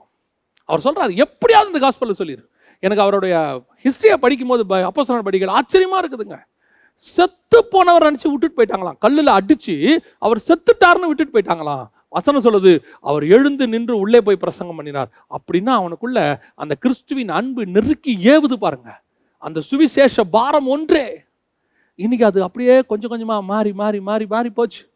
ஆத்ம பாரம், பிசாசுக்கு இருக்கிற ஆத்ம பாரம் இன்னைக்கு நமக்கு இல்லை பாருங்களேன். இந்த பிசாசுக்கிட்ட தந்திரமான, திருப்பியும் சொல்றேன், அவன்கிட்ட இருக்கு தந்திரமானது, நரகத்துக்கு கூட்டு போறது. அவனுக்கு ஒரு பெனிஃபிட்டும் இல்லை. ஆனாலும் அவன் 24 மணி நேரம் அவன் செய்கிறான் பாருங்க அந்த மினிஸ்ட்ரியை. ஆனால் உங்களுக்கும் எனக்கும் அந்த ஆத்மா பரலோகத்துக்கு வரும். உங்களை குறித்து என்னை குறித்து சாட்சி கொடுக்கும். பிதாவுக்கு முன்பாக உங்களை பற்றி என்னை பற்றி இயேசு சாட்சி கொடுப்பாராமா. என்ன இங்கே சொல்கிறவன நான் பிதாவுக்கு முன்பாக சொல்லுவேங்கிறாரு. அதை விட பெரிய விஷயம் என்ன தெரியுங்களா? இங்கே நீங்கள் ஆத்மாதாயம் பண்ணி ஜெயம் கொள்ளுகிறவங்களா மாறினீங்கன்னா உங்கள் பேரை ஜீவ புஸ்தகத்தில் எழுதுவேங்கிறாரு, உங்களை ஆலயத்துக்கு தூணாக்குவேங்கிறாரு, நித்திய ஜீவனை கொடுப்பேங்கிறாரு. உங்களுக்கு எனக்கு எவ்வளோ ஆசீர்வாதங்கள், இவ்வளோ ஆசீர்வாதங்களை வச்சிருக்கிற நாமே ஒரு வேலையும் செய்ய மாட்டேங்கிறமே. ஒரு ஆசீர்வாதம் இல்லை, நரகத்துக்கு போகிற சாத்தான் எப்படி ஊழியம் பண்ணுறான் பாருங்க, எப்படி ஊழியம் பண்ணுறான். அப்போ அந்த தந்திரமான ஆத்ம பாரம் நல்ல ஆத்ம பாரமாய் உங்களுக்குள்ளும் எனக்குள்ளும் இருக்கணும். அவனை எடுத்து நிற்கணும்னா அந்த அவனை காட்டிலும் மேலான ஆத்ம பாரம் உங்களுக்கு எனக்கும் வரணும். அதை விட பெரிய விஷயம் என்ன தெரியுங்களா? இந்த ஆத்மா மேலே அவனுக்கு இருக்கிற அந்த பாரம் எந்த அளவுக்கு எப்படி இருக்குன்னு நான் உங்களுக்கு சொல்கிறேன். லூக்கா எழுதின சுவிசேஷம் 4ஆம் அதிகாரம் 13வது வசனத்தில், அந்த 4ஆம் அதிகாரத்தில் இயேசு சோதிக்கப்படுறார். வனாந்தரத்துக்கு கூட்டிகிட்டு போய் சோதிக்கப்படுறார். நம்ம எல்லாருக்கும் தெரியும். சோதிக்கப்பட்ட இயேசு ஜெயிச்சிடறாரு சாத்தான. நல்லா கவனிச்சுக்கொள்ளுங்க. 3 ரவுண்டாக நடக்குது. முதல்ல வனாந்தரத்தில், அடுத்து தேவாலயத்து முப்பரிக்கையின் மேலே, அடுத்து மலைக்கு மேலே. 3 ரவுண்டு. 3 ரவுண்ட்லையும் இயேசு ஜெயிச்சிட்டார். வசனம் என்ன சொல்லு தெரியுமா? அந்த லூக்கா 4:13 சாத்தான் இயேசுவை விட்டு சில காலம் விலகி இருந்தான். கொஞ்ச நேரம், கொஞ்ச காலம். அப்படின்னா என்ன அர்த்தம்? போயிட்டு திருப்பி வந்துட்டான். இதுதான் ஆத்ம பாரம். ஒரு ஆத்மா நமக்கு செட் ஆகலை, அந்த ஆத்மா நம்ம கையை விட்டு போயிருச்சு, ஆனால் அதை விட அவன் தயாராக இல்லை. இப்போ விடுவோம், திருப்பி பிடிப்போம், கொஞ்ச நாள் ஆகட்டும். திருப்பி என்ன பண்ணுறான்? ஊர்களுக்கு போகும்போது ஆடுகளை விட்டு கல்லடியை பார்க்குறான், இயேசு மறைந்து போகிறார். மலைக்கு மேலே கொண்டு போய் கீழே தள்ள பார்க்குறான், இயேசு மறைந்து போகிறார். அவரை எப்படியாவது அவர் வாயிலேருந்து ஒரு கெட்ட வார்த்தையை வர வச்சிடணும், தப்பான வார்த்தையை வர வச்சிடணும் அவரை பேச பார்க்குறான். அவர் ஞானமாக இருக்கிறார். கடைசியா பிதாவின் சித்தத்தை சிலுவையில் செஞ்சுக்கிட்டு இருக்கும்போது கடைசி முயற்சி, நீ தேவனுடைய குமாரனா இறங்கி கீழே வா. அவன் கடைசியாக அவர் எதுக்கு வந்தாரோ அதில் கை வைக்கிறான். ஏன்னா அவர் தேவனுடைய குமாரன்னு ப்ரூவ் பண்ண தான் வந்தார். இந்த பூமிக்கு அவர் வந்ததே அதுக்கு தான் வந்தார். அங்கே கை வைக்கிறான், நீ தேவனுடைய குமாரனை என்னால் கீழே இறங்கி வா. அப்போ கூட பிதாவின் சித்தத்தை செய்து அவனை ஜெயிக்கிறாரு. அப்படின்னா பிசாசு அடுத்து அடுத்து அடுத்து அந்த ஆத்மாவை எப்பத்தில் ஆரம்பிப்பான் தெரியுமா? எப்போ பிறக்கும் போது ஆரம்பிக்கிறான் அவரை கொலை பண்ணுறதுக்கு. ஒருவேளை இவர் கிறிஸ்துவா இருப்பாரோ அப்படின்னு நினச்சிக்கிட்டு எப்போ வரான்? சிலுவை வரைக்கும் 33 வருஷம் விடாமுயற்சி, ஆத்மாவை பின்தொடர்தல். இன்னைக்கு நமக்குள்ள என்ன இருக்குது? ஆத்மா பாரம் எந்த அளவுக்கு இருக்குது? அவனுக்கு இருந்தது அவரை கொல்லவும் அழிக்கவும் தான். அதுக்கு வரான் அவன் வந்தது அவரை கொல்றதுக்கு. ஆனால் நித்திய ஜீவனை கையில் வச்சிருக்கிற நீங்கள் நானும் ஆத்மாவை எப்படி ஃபாலோ பண்ணுறோம்? ஒரு தடவை சொல்லுவோம், மிஞ்சி போச்சுன்னா 2 தடவை. விஷயம் தெரியுமா? அதுக்கப்புறம் என்ன சொல்லுவோம் தெரியுமா? அது உருப்படாதுங்க, அதுக்கு சொல்லியாச்சு, அதெல்லாம் நரகத்துக்கு போகிறோங்க. அரகன்சி, ஆர்த்தடாக்ஸ் அவங்களாம் அவ்வளோதான். இதுக்கப்புறம் நீங்கள் யார் நியாயம் இருக்கிறதுக்கு? உங்களுக்கு எனக்கு என்ன வேலை? ஒரு பிசாசே திருப்பி திருப்பி வந்துக்கிட்டு இருக்குது. நாம் ஏதாவது ஒரு தடவைக்கு மேலே இன்னொரு நாள் சொல்லுவோமா? நமக்கு ஆண்டவர் கொடுத்தது என்ன? நான் சொல்கிறது எல்லாருக்கும் சொல்லலை. உங்கள் அண்ணன், உங்கள் தங்கச்சி, உங்கள் அக்கா, உங்கள் தம்பி, உங்கள் கணவன், உங்கள் மனைவி, உங்கள் வீட்டில் இருக்கிறவங்க சொந்தக்காரங்க, நண்பர்கள், கூட இருக்கிறவங்க, கூட வேலை பார்க்குறவங்க, இவங்களை ரெகுலராக டெய்லி பார்க்குறீங்க. என்னைக்காவது இவங்களுக்கு ஒரு தடவை சொல்லியிருப்பீங்க, அவங்க கேட்க மாட்டேன்னு சொல்லிட்டாங்க, விட்டுருங்க. கொஞ்ச நாள் ஜோம் பண்ணிக்கிட்டே இருக்கணும். திருப்பி ஒரு சான்ஸ் கிடைக்குதா, அவங்களுக்கு போய் சொல்லணும். ஒரு துக்கத்தோடு இருக்கிறாங்களா, அந்த நேரத்தில் ஆறுதலா ஒரு 4 வார்த்தை. ஒரு வியாதியோடு இருக்கிறாங்களா, ஒரு ஜபத்துக்கு போய் நம்ம என்ன சொல்கிறது, அதெல்லாம் உருப்படாதுங்க. இவங்க சொல்கிற வார்த்தை நிறைய பேரை கேள்விப்பட்டிருக்கிறேன். எனக்கு ரொம்ப வருத்தமாக இருக்கும். அந்த ஆத்மாவை கை கழுவுறதுக்கு நீங்கள் யார்? நம்முடைய வேலை என்ன? சுவிசேஷம் சொல்லுவது. ஆனால் அது முளைக்காது, அந்த விதை முளைக்காது. அது ஒரு கற்பார நிலம்னு தீர்மானிக்கிறதுக்கு நீங்களும் நானும் யாரு? இன்னும் ஒரு படி மேலே போய் சொல்கிறேன். இதாவது ஆத்மா பாரம், ரட்சிக்கப்பட்ட ஆத்மா, நம்ம சபைக்கு வந்த ஆத்மா, நம்ம ஊழியத்தில் வந்து நம்ம கூட இருக்கிற ஆத்மா ஒரு பின்வாங்கி போனால் நம்ம எப்படி ரியாக்ட் பண்ணுறோம்? நான் ஒரு ஊழியரோட உட்காந்து பேசிக்கிட்டு இருந்தேன். அந்த மனுஷன் கண்ணில் தண்ணி, பேசும்போதே தண்ணி வருது. எதனால் அவர் கண்ணில் தண்ணி வருதுன்னு தெரில. ஆனால் நார்மலாக பேசிக்கிட்டு இருக்கிறார். பேசும்போது, ஏன் பாஸ்டர் ரொம்ப உடம்பு சரியில்லையா, ஏதோ கண்ணில் தண்ணியாக இருக்குது, ஏதோ தலைவலியா? இல்லை அண்ணே, சபையிலேருந்து ஒரு ஆத்மா போயிடுச்சு. ரொம்ப வருஷமாக வந்துட்டு இருந்தாங்க, திடீர்னு இப்படி போயிட்டாங்க. தன்னை அறியாமலே அந்த மனுஷன் அழ ஆரம்பித்தார். அழன்ற அவசியம் இல்லை. இன்னைக்கு அழணும். இன்னைக்கு உள்ள காலகட்டத்துக்கு சொல்கிறேன். யார் அழறா? இன்னைக்கு நம்ம சொல்கிறது என்ன? 1 போனால் கர்த்தர் 100 கொடுப்பார். எல்லாம் சொல்கிறது போட்டோம், திமிர் பிடிச்சது போட்டோம். 1 போனால் 100 கொடுப்பார். இன்னும் ஒரு படி மேலே போய் சொல்கிறாங்க, போய் அதி வாங்கி மிதி வாங்கி அது திரும்பி வரும். என்ன ஆவி உடையவர்கள் நீங்களும் நானும்! தன்னை சபித்து தெரியாதுன்னு சொல்லி தன்னை கேவலப்படுத்தின பேதுருவுக்கு இன்விடேஷன் கொடுக்குறாரு. பேதுருவை வர சொல்லுங்க. கேட்குறாரு, என்மேல் அன்பா இருக்கிறியாப்பா? அவனை நம்பி தான் ஊழியத்தை கொடுக்குறாரு. இன்னைக்கு நாம ஒரு தவறு செஞ்சா அத்தோட க்ளோஸ், அவனை ஃபினிஷ் பண்ணிடணும், அவன் ஊழியத்தை மூடிடணும், அந்த ஆவிக்குரிய வாழ்க்கையை நாசம் பண்ணிடணும். சபையில் ஒருத்தன் தப்பு செஞ்சுட்டான் இருக்கட்டும், இங்கே நிற்கிற எல்லாருமே தப்பு செய்யாதவங்க தானா? பூர்ண பரிசுத்தவான்கள் தானா? தவறு செய்யட்டும், திருந்துவதற்கான வாய்ப்பு பரலோகமே கொடுக்குது. ஏன் நீங்களும் கொடுக்க மாட்டோம்? நம்ம சொல்கிற வார்த்தை என்ன? அவங்க உருப்பிட மாட்டாங்க. அவங்கள சபையோடு தள்ளி வைக்க வேண்டாம். ஒருவேளை ஊழியத்தில் இருக்கிறவங்க தப்பு செய்கிறாங்களா, அந்த ஊழியத்திலிருந்து கொஞ்சம் ஒதுக்கி வைங்க, நல்லது. அந்த ஊழியத்தை விட்டு கொஞ்சம் ஒதுக்கி வச்சு நீங்கள் கொஞ்ச நாள் வந்துக்கிட்டு இருங்க. மீண்டும் அந்த இதெல்லாம் சரியான பிறகு திருப்பி இந்த ஊழியத்தை நீங்கள் செய்யலான்னு சொல்லலாம். ஒரேடியாக அவங்கள ஒழிச்சு தள்ளி, அவங்கள பார்க்கும் போதெல்லாம் மேலே நிற்கும் போது மெசேஜ்லாம் சாடமாடையாக அடிச்சு, இந்த புல்பிட்டை எத்தனை பேர் தங்கள் சுய மாம்சத்துக்கு பயன்படுத்திக்கிட்டு இருக்கிறோம்? தங்களுடைய சுய விருப்புகளை சொல்கிற இடமா புல்பிட்டு? ஒரு மனுஷனுக்கு நீங்கள் ஆலோசனை சொல்ல விரும்பினாலோ அல்லது கடிந்து கொள்ள விரும்பினாலோ அவனை கண்டம் பண்ண விரும்பினாலோ தைரியமாக கூப்பிட்டு தனியாக சொல்லுங்க. இந்த ஒரு மனுஷனுக்காக உட்கார்ந்துருக்கிற மொத்த காங்கிரிகேஷனுக்கும் பேசுறீங்க. நீங்கள் என்ன சொல்றீங்க? அவனை வச்சு எல்லாருக்கும் சொல்ற அவசியம் இல்லை, அவனுக்கு சொல்லுங்க. அதை விட்டுட்டு அந்த ஆத்மா இனி சபைக்கே வரக்கூடாது. அப்படியே அவனையும் அவன் குடும்பத்தையும் அப்படியே கார்னர் பண்ணி அப்படியே சாடமாடியா பேசி எத்தனை விசுவாசி அழுவு தெரியுமா? எத்தனை விசுவாசி அப்படியே சபைக்கு போனாலே அவர் எங்களை தான் பேசுறாருன்றது எங்களுக்கு நல்லா தெரியுது, அத்தனை பேருக்கும் தெரியுது எங்களை தான் பேசுறாருன்னு. ஆனா சாடமாடையா அடிக்கிறது. அதனால அந்த ஆத்மா ரட்சிக்கப்படுமா? அந்த ஆத்மா அறுப்புண்டு போகுமா? நம் வாயின் வார்த்தைகள் அத்தனையும் அந்த ஆத்மாவை காப்பாற்றுவதற்காக இருக்க வேண்டுமே ஒழிய அந்த ஆத்மா நரகத்துக்கு போறதா இருக்கக்கூடாது. புல்பிட்டிலிருந்து மாம்சத்துல ஒரு நாளும் பேசாதிருங்கள். புல்பிட் என்பது கர்த்தர் நமக்கு கொடுத்திருக்கிறதான இந்த உலகத்திலேயே இருக்கிற மேன்மையான ஸ்தலம். இந்த இடம் இருக்குது. இந்த இடத்துக்கு வருவதற்கு ஆண்டவர் உங்களை உருவாக்கி இருக்கிறார் தாயின் கருவிலிருந்து. சர்வசாதாரணமா இந்த இடத்துக்கு வந்து நம்ம நிக்கல பாருங்களேன். நம்ம பிரசங்கம் பண்ணி 10 பேர் கேட்கறான்றது எவ்வளோ பெரிய விஷயம். நம்ம வீட்டிலேயே நம்ம பிரசங்கத்தை யாரும் ஒரு காலத்தில் கேட்க மாட்டாங்க. நம்ம ஏதாவது சொன்னால் கேட்க மாட்டாங்க. இன்னைக்கு நம்ம பேசுறத உட்காந்து கொஞ்சம் பேர் கேட்கறாங்கன்னா அந்த உங்களுக்கு ஒரு தகுதியும் ஒரு காரியத்தை கர்த்தர் உங்களுக்கு உண்டாக்கி வச்சிருக்கிறாருன்னா இங்க மாம்சத்தை பயன்படுத்துவது எவ்வளவு தப்பு. இங்க ஆவியானவர் தான் பேசணும். அதே நேரத்தில் என் வாயின் வார்த்தைகள் எல்லாம் காயம் கட்டுவதாக இருக்கணும். என் வாயின் வார்த்தைகள் கொள்ளுவதாக இருக்கக்கூடாது. புல்பீட்டில் உட்காந்துக்கிட்டு கீழே இருக்கிறவனை வெட்டக்கூடாது. புல்பீட்டில் உட்காந்துட்டு கீழே இருக்கிறவனை ஆப்ரேஷன் பண்ணுறதா இருக்கணும். அதாவது ஒரு ரவுடி வெட்டுவதற்கும் ஒரு டாக்டர் வெட்டுவதற்கும் டிஃப்ரென்ஸ் இருக்குது. ரவுடி கழுத்தை வெட்டுறானா அவன் சாவணும்னு வெட்டுறான். ஒரு டாக்டர் ஆபரேஷன் பண்ணி ஒரு சதையை வெட்டுறாருனா அவன் வாழணும்னு வெட்டுறாரு. இந்த டிஃபரன்ஸ் பிரசங்கத்தில் இருக்கணும். ஏன்னா அவங்க வாயின் வார்த்தை இருக்குது, அது இருபுறம் கருக்குள்ள பட்டயம். இந்த பட்டயம் கொல்றதுக்கு வெட்டதா வாழ வைக்க வெட்டுதாங்கிறத நீங்களும் நானும் கொஞ்சம் உட்காந்து ஆலோசனைக்கணும். இன்னைக்கு நான் பிரசங்கம் முடிச்சுட்டு போகும்போது எவ்வளோ நேரம் மாம்சத்தில் இருந்தேன், எவ்வளோ நேரம் ஆவியில் இருந்தேன்னு கொஞ்சம் சுய பரிசோதனை பண்ணி பாருங்க. இன்னைக்கு நிறைய பேர் இயேசு கிறிஸ்து தன்னுடைய மாம்சத்தில் இருந்தாலும் தனக்கு விரோதமாக யூதர்கள் எழும்பி நின்றாலும், ஒரு புறம் வேதவாரர்கள், ஒரு புறம் பரிசேயர்கள், ஒரு புறம் கல்ல வச்சுக்கிட்டு இருக்கிற விசுவாசி கல்லு வச்சுக்கிட்டு நிற்கிறான். இவைக்கு இருந்தாலும் ஒரு வார்த்தை கூட சுயமாய் பேசாதபடி என் பிதாவின் சித்தத்தையே செய்தேங்கிறாரு. அந்த இடத்துக்கு நீங்களும் நானும் வரணும் பாருங்களேன். அதுதான் கர்த்தர் உங்ககிட்ட என்கிட்ட எதிர்பார்க்கிறது. அப்ப அந்த ஆத்ம பாரம் இருந்தா மட்டும்தான் உங்களுக்கு எனக்கு இது வரும். என்ன அடிச்சாலும் சரி, என்ன பண்ணாலும் சரி, எனக்கு அந்த ஆத்மா போயிடக்கூடாது. என்னுடைய குறைகளையும் என்னுடைய கஷ்டங்களையும் என்னுடைய கோபத்தையும் இறக்கி வைக்கிற இடம் இல்லை புல்பிட். இது என்ன இடம் தெரியுமா? இங்க இருந்து அநேகரை காப்பாத்துகிற இடம். எனக்கும் பின்னாடி முதுகுல 1000 குத்து இருக்கு, என்னை வெட்டி இருக்காங்க. ஆனாலும் என் கையில் இருக்கிற கயிறு அவனை காப்பாற்றுவதற்காக கொடுக்கப்பட்டது.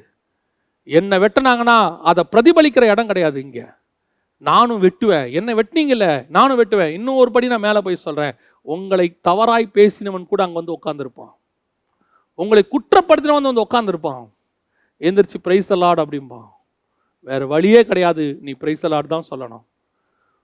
நீ கடும் பாவி, வெளியே போடான் சபையை விட்டு சொல்றதுக்கு வேற யாருக்கும் அருகதை கிடையாது. ஏன்னா அது நீங்க சம்பாதிச்ச சபை இல்லை, கர்த்தர் ரத்தத்தால் சம்பாதித்த சபை. மோசேய 3 மாசத்துல கொல்ல பார்த்தான். அதுக்கு பிறகு அவன் எங்க வந்து அந்த ஆத்மா ஆதாயம் பண்றான் தெரியுமா? 120வது வயசுல கண்மலையை அடிக்க வைக்கிறான். 120 years அவன் ஃபாலோ பண்ணியிருக்கிறான் மோசேய. பின்னாடியே ஆதாயம் பண்ணிட்டான் பாருங்க. ஆதாயம் பண்ணி அதுக்கப்புறம் கர்த்தர் மோசே மேல கிருபையா அவன் சரீரத்தை கொண்டு போயிட்டாரு. அப்ப கூட போய் கேட்கறான், மோசேயின் சரீரம் எங்க? ஏன்? இதுக்காக நான் 120 வருஷம் வேலை பார்த்திருக்கிறேன், 120 years வேலை பார்த்திருக்கிறேன். இது தந்திரம், அவனுக்குள்ள இருக்கிறது தந்திரம். என்ன தந்திரம்? அதை கொண்டு போய் நரகத்தில் எப்படியாவது தள்ளிடணுமே. அந்த ஆத்ம வாரம் உங்களுக்கு எனக்கும் பரலோகத்துக்கு தள்ளணுமே வந்தா எப்படி இருக்கும்? ஐயோ, லாஸ்ட் மினிட்லயே அதை நான் காப்பாத்திரணுமே.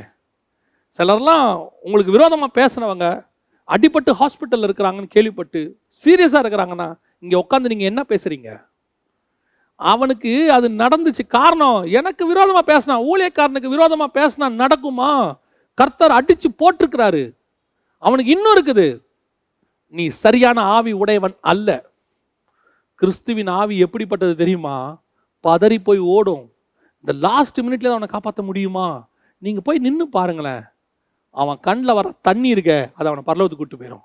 இவ்வளோ பேசின என் ஊழியக்காரன் வந்து நிற்கிறானே, எனக்காக வந்து நிற்கிறாரு, எனக்காக ஜெபம் பண்றாரு. ஆண்டவரே, அவன் பிழைக்கிறானோ இல்லையோ நமக்கு தெரியாது. ஆனா அவன் மனம் திரும்பி அந்த ஆத்மா பரலோகத்துக்கு போயிடும். அதுக்கு தானங்க நம்ம ஊழியம் பண்ண வந்தோம். கண்டம் பண்ணணும். எதுக்கு? தப்பு பண்றவனை கண்டம் பண்ணணும். ஆனா அந்த கண்டம்னேஷன் எவ்வளவு தூரத்தில் இருக்கணும் தெரியுமா? அவன் சாகிற அளவில் அல்ல, அவன் பிழைக்கிற அளவில். பிசாசு கிட்ட இருந்தது எப்படி தந்திரம்? எப்படியாவது நரகத்துக்கு கூட்டிட்டு போயிடணும். இது அவங்ககிட்ட இருந்த தந்திரம். நாம கற்றுக்கொள்ள வேண்டியது, நாம தெரிந்து கொள்ள வேண்டிய ஒரு விஷயம் இதுல என்ன தெரியுமா? அவனை ஏற்று நிற்கிற நாம அவனை காட்டிலும் ஆத்ம பாரம் உள்ளவர்களாக இருக்கணும். அந்த ஆத்மாக்காக அவன் சாகிற வரைக்கும் நம்ம முயற்சி பண்ணிக்கிட்டே இருக்கணும். சான்ஸ் கிடைக்குமான்னு ஓடிட்டே இருக்கணும். ஒரு சான்ஸ் கிடைச்சா விட்டுறக்கூடாது. உங்களுடைய சுயத்தை அங்கே கலக்கக்கூடாது. அங்கதான் பிசாசு கொண்டாடுவான். நீ ஏன் போற இப்போ?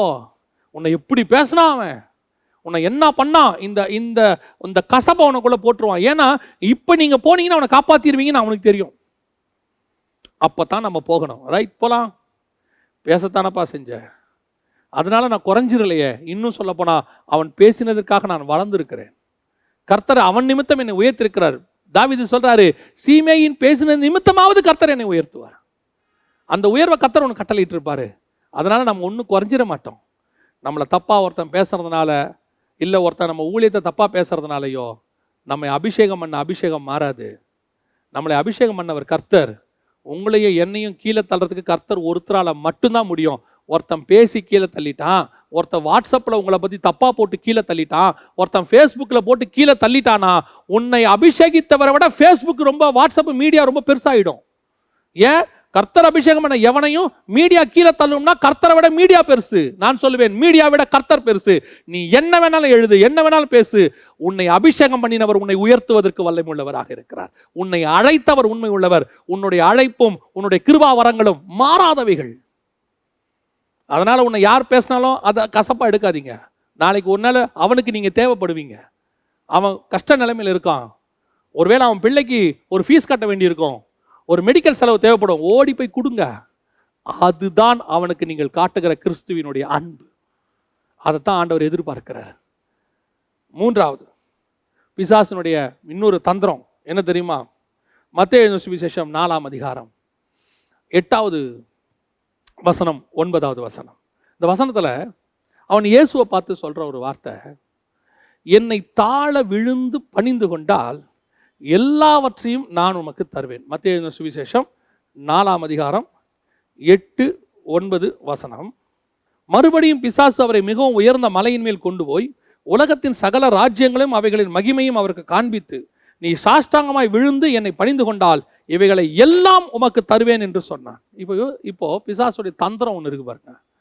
பிசாசுக்கு நல்ல ஒரு விஷயம் தெரியுது, இந்த இயேசு மிக முக்கியமான ஒரு ஆளு. இந்த ஆத்மாவை ஆதாயம் பண்ணணும். இந்த ஆத்மாவை ஆதாயம் பண்ணா நமக்கு சர்வ வல்லமை உள்ள தேவனே கீழ்ப்படிய ஆரம்பிச்சிடுச்சுன்னா இந்த பூமி மட்டும் இல்லை, வானமும் அவனுக்கு கீழாயிடும். ஏன்? இவர் வானத்தின் ராஜா. இவனை பணிஞ்சிட்டாருன்னா இவனுக்கு கீழே இப்போ ஏற்கனவே பூமி இவங்ககிட்ட தான் இருக்குது. ஏன்னா ஆதாம் வழியா வந்துருச்சு. இப்போ அடுத்து எதை கொண்டு வரணும்? பரலோகத்தை கொண்டு வரணும். ஏன்னா இவன் ஆசையை பரலோகத்துக்கு ஏறி நான் வானத்துக்கு ஏறி சிங்காசனத்தை போடுவேன், அதான் அவனுடைய ஆசை. இப்போ அந்த ஆசையை நிறைவேற்றுறதுக்கு அவன் என்ன சொல்றான்? என்னை தாழ விழுந்து பணிந்துகொள். இவருக்கு என்ன தேவை? இந்த பூமியை ஜெயிக்க வந்திருக்கிறாரு. ஏன்னா அது ஆதாம் வழியா விட்டு போயிருச்சு. இழந்து போனவங்களை மீட்கிறதுக்கு தான் மனுஷகுமாரன் வந்திருக்காரு. அதுல ஆத்மா எல்லாமே வந்துடும், இந்த பூமியும் வரும், இந்த லேண்டும் வரும். இப்போ அவன் என்ன சொல்றான்? இதுக்கு தானே வந்திருக்கிறீரு, என்ன விழுந்து பணிஞ்சுக்கோங்க, இதை கொடுத்துட்றேன். ஏன்? இதை கொடுத்துட்றேன், அதை நான் எடுத்துப்பேன். எது? நீர் எங்க இருக்கிறீரு? ராஜாவா இருக்கிறீர், அதை நான் எடுத்துப்பேன். இதான் அவன் தந்திரம். அவனுடைய தந்திரம் எப்படி இருக்கு பாருங்களேன். ஆனா இதுல ஒரு காரியத்தை கவனிச்சிங்களா? அவன் தந்திரமானவன், அதுல எந்த மாற்று கருத்தும் இல்லை. அவன் அதை அந்த ஆத்மாக்காக அவன் எதை இழக்கிறான் தெரியுங்களா? எதை கொடுக்குறான் தெரியுமா? அவன் 4000 வருஷமா ஆதாம வீழ்த்தி சம்பாரிச்சான் பாருங்க. அதுல இருந்து இந்த 4000 வருஷமா உலகத்தினுடைய மொத்த மகிமை அவன் கையில் இருக்கு. அத்தனையும் இயேசுக்கு கொடுக்க ரெடியா இருக்கிறான். எதுக்கு? அந்த ஒரு ஆத்மாவுக்கு. எல்லாத்தையும் கொடுத்து இந்த ஒரு ஆத்மாவை கெயின் பண்ண. இதுக்கு பின்னாடி அவனுக்கு ஒன்று தெரியுது, இது கிடைச்சா அது கிடைக்கும், அதான் தந்திரம். இப்போ யோசிச்சு பாருங்க, அந்த ஒரு ஆத்மாவுக்கு எல்லாவற்றையும் 4000 வருஷமா சம்பாரிச்ச எல்லாத்தையும் அவன் கொடுக்க ரெடியாக இருக்கிறான். இதுக்கு பின்னாடி ஒரு தந்திரம் இருக்கு, திருப்பியும் சொல்றேன், அதான் பரலோகம். ஆனா உங்களுக்கு எனக்கும், அவனை ஏத்து நிக்கிற எங்களுக்கு எனக்கும் இப்படி ஒரு தாட் இருக்குதா? கொடுக்கறதுக்கு ரெடியாக இருக்கிறோமா? இந்த ஊழியத்திற்கு செலவு பண்றதுக்கு ரெடியா இருக்கிறோமா?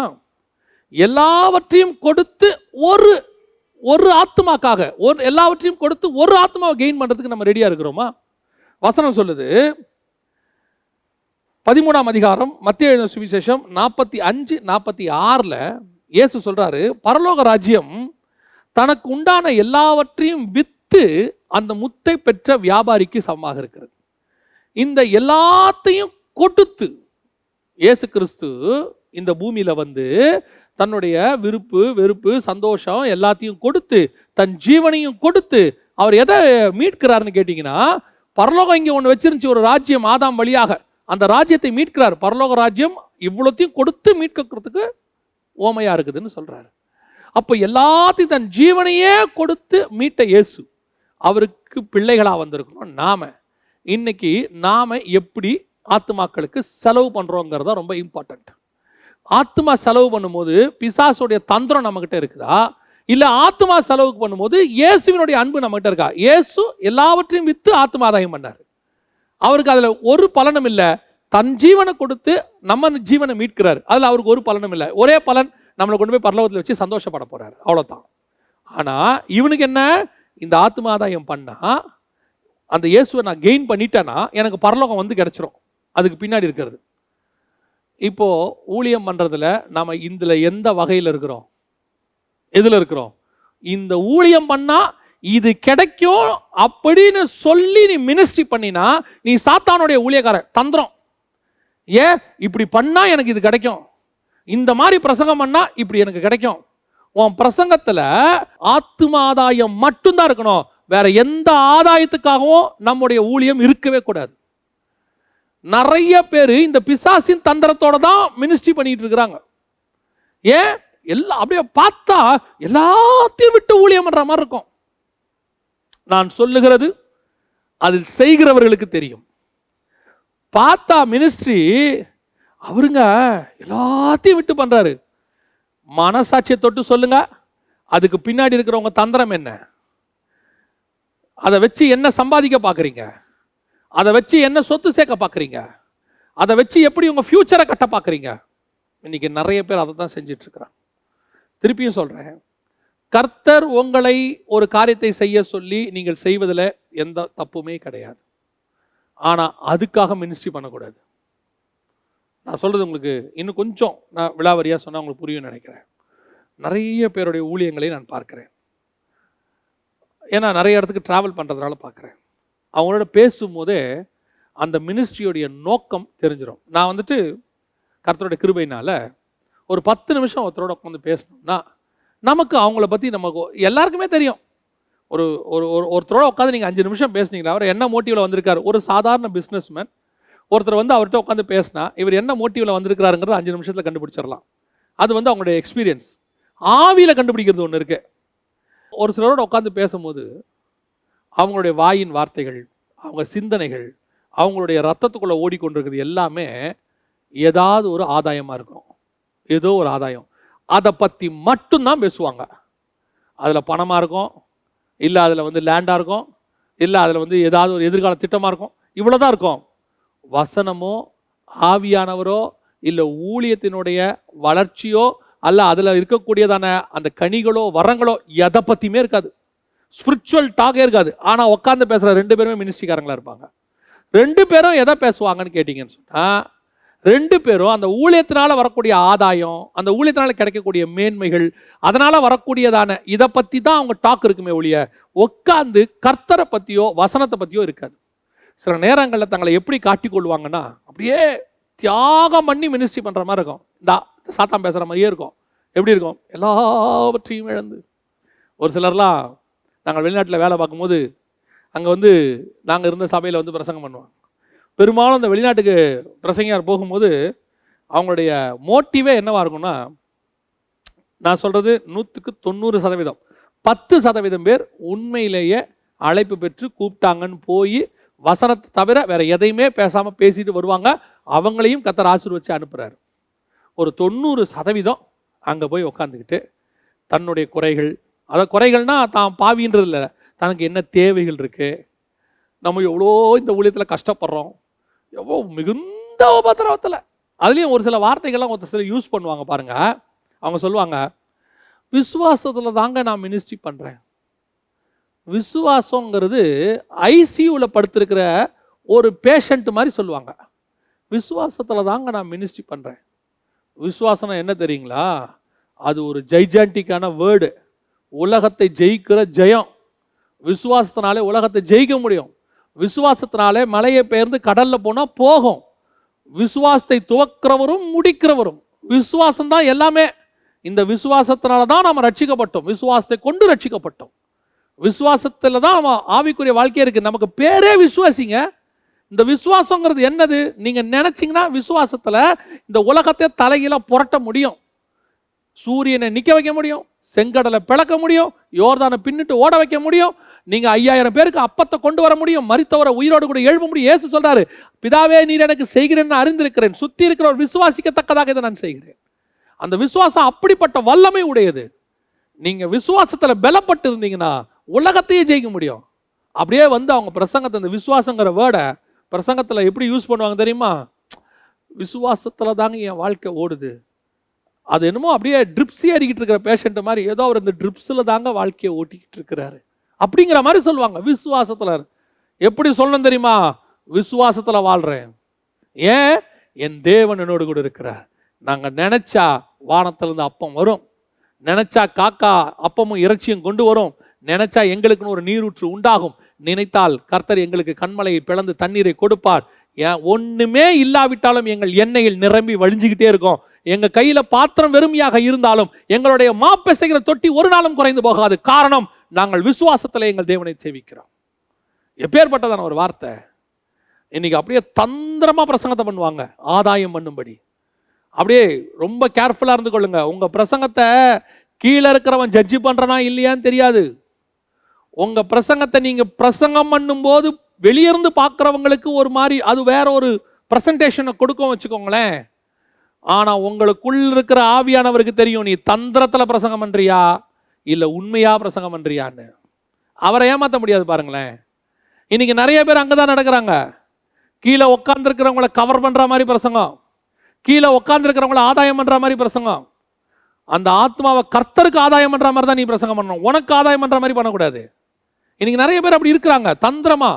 அதுக்கு அவங்க செய்யற காரியம் பார்த்தீங்கன்னா அப்படியே எல்லாத்தையும் அவங்களுக்கு ஊத்துன மாதிரி, அவங்க வாழ்க்கையில ஒண்ணுமே இல்லாத மாதிரியும், அவங்க அப்படியே உபத்திரவத்தின் மத்தியில் இருக்கிற மாதிரியும், அப்படியே தந்திரமா. நான் சொல்லுவேன், உன்னுடைய கண்ணீர் போலியானதா உண்மையானதா என்பதை பரலோகம் பார்த்துக்கிட்டு இருக்கு.